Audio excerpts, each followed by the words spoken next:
Alors, on va prendre un exemple pratique, comme on dit souvent qu'on en a besoin.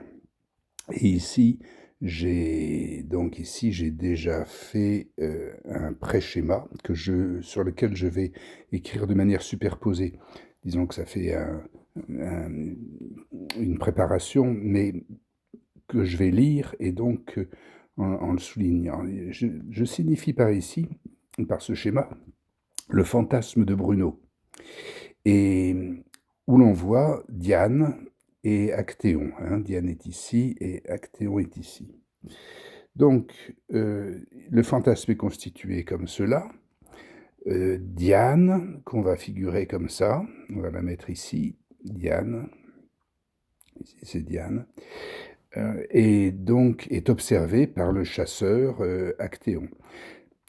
Remarquable, c'est que c'est l'acte comme ça, on. Effectivement, c'est un acte tout à fait premier, on va voir comment ça s'exploite, si on peut dire. Ici, on dirait qu'il y aurait un sujet, mais c'est même avant cela. En fait, on peut dire que ici, c'est Bruno, en fait.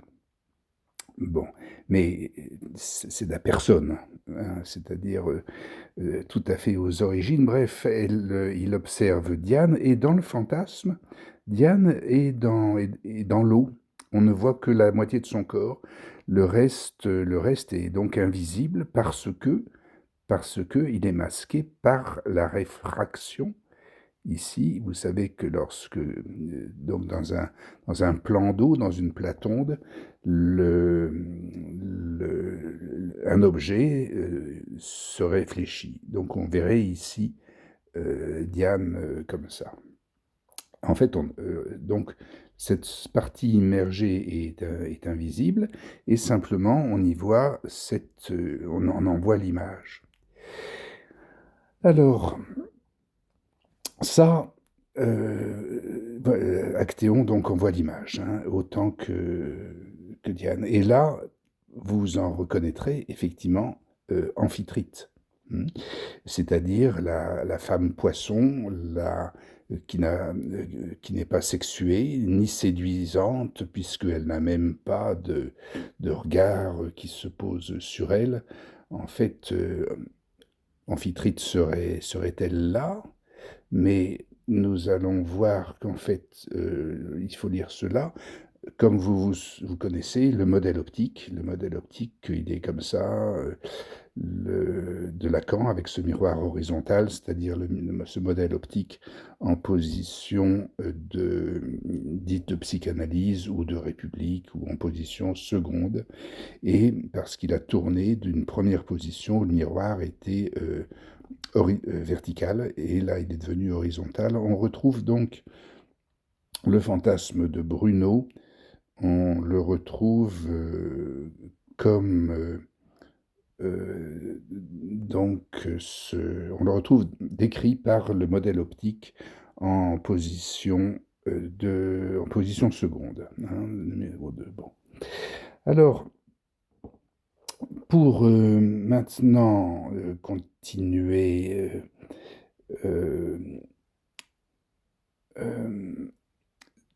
justement à utiliser cette règle du modèle optique, c'est-à-dire cette loi qui explique comment Diane est un simulacre d'Amphitrite, etc. Et donc on va avoir ensuite un simulacre de Diane, puisque les choses tournent. J'ai marqué ici, simplement j'ai ajouté au schéma initial ici les mouvements du modèle optique, qui sont le fait que dans le fantasme de Bruno, on voit ce mouvement-ci, c'est-à-dire que Actéon va venir à la place de Diane. C'est-à-dire que lorsqu'il va former son sujet pneumatique, c'était dans le fantasme, où on voit Actéon qui regarde Diane dans l'eau, etc. Dans ce fantasme-là, il se passe que le chasseur devient l'objet, enfin le fantaiseur, c'est pas le fantassin, mais le fantaiseur devient l'objet qu'il compose. C'est-à-dire que Actéon deviendrait Diane. Le, et comme ça c'est le fantasme, mais en réalité, c'est l'inverse qui se passe, c'est la réalité est composée plutôt du fait que ce soit Diane qui vienne à la place d'Actéon. Ça, c'est un peu compliqué, mais je vous assure que c'est comme ça. Et c'est tout à fait théorisé dans les quatre discours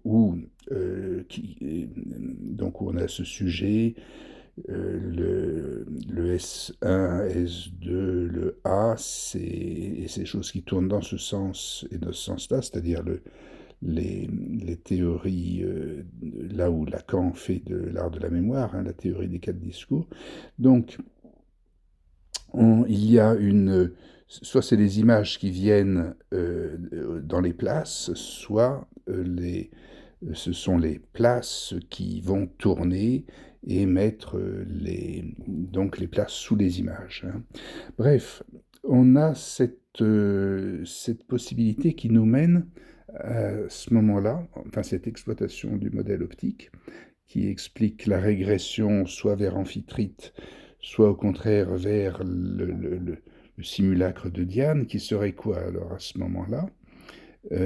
Qui serait quelque chose que l'on va maintenant dire comme un slogan. Je vais aller chercher le slogan que j'ai préparé en dessous. Le voilà. On attendait Hélène et nous avons la hyène. Bon. Alors cette hyène, si on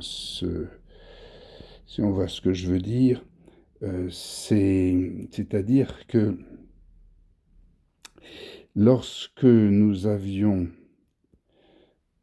c'est ça la psychohistoire en pratique, hein, lorsque nous avions Amphitrite, le double, que ensuite nous avons eu le simulacre d'Amphitrite qui était Diane, comme Actéon est le simulacre de Diane, le chasseur est le simulacre de sa proie, c'est-à-dire que quand il devient là, lui, il devient le cerf, et les chiens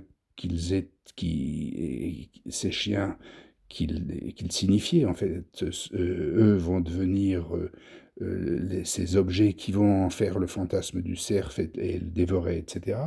De cette même manière, nous avons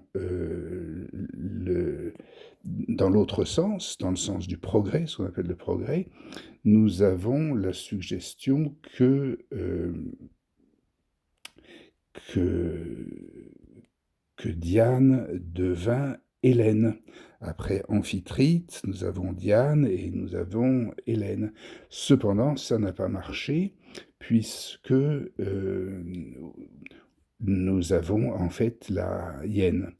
Ça va bien d'ailleurs de retrouver la hyène, parce qu'on a aussi une Wonder Woman. Là, on a la Wonder Woman, c'est Amphitrite, qui ensuite va devenir Diane, voire Hélène ou Athéna, mais Amphitrite, c'est Wonder Woman, et là, on a Wonder la hyène, qui est aujourd'hui à la place de Hélène. On peut se dire c'est raté, et c'est Hélène qu'on aurait dû trouver ici. Mais alors qu'est-ce que qu'est-ce que c'est que la réalité? Parce que ici nous sommes dans le fantasme de Bruno, et nous avons supposé que nous pouvons avoir une réalité. Et la réalité, c'est la hyène. Ce n'est pas Hélène, c'est-à-dire la hyène, c'est le symptôme actuellement. Nous avons donc j'aurais pas dû mettre la flèche comme ça, mais la flèche vers le bas, nous avons le symptôme ici, actuellement. C'est-à-dire que le, nous aurions dû avoir, en fait, on aurait dû avoir, au lieu de la haine ou du symptôme qui est là, et qui fait le réel, qui fait enfin, derrière la réfraction, qui se cache dans la réfraction, on aurait dû avoir Pandore. C'est-à-dire que le symptôme, devenant comme ça, aurait dû donner, en fait, et c'est le symptôme analytique, si on fait de la psychohistoire, si on analyse et on décrit, comme on vient de le faire, la situation, l'évolution du fantasme pneumatique de Bruno, c'est-à-dire de la Renaissance, si nous évoluons jusqu'à maintenant, jusqu'à la psychanalyse, nous arrivons ici à identifier Pandore avec effectivement tous les maux du monde, et c'est-à-dire tous les chiens qui vont, quand ils vont aller dans le sens de la régression, tous ces chiens qui vont venir à la place du chasseur, qui vont, tandis que le chasseur est venu là, et qui vont dévorer le chasseur pour en faire un autre fantasme, etc.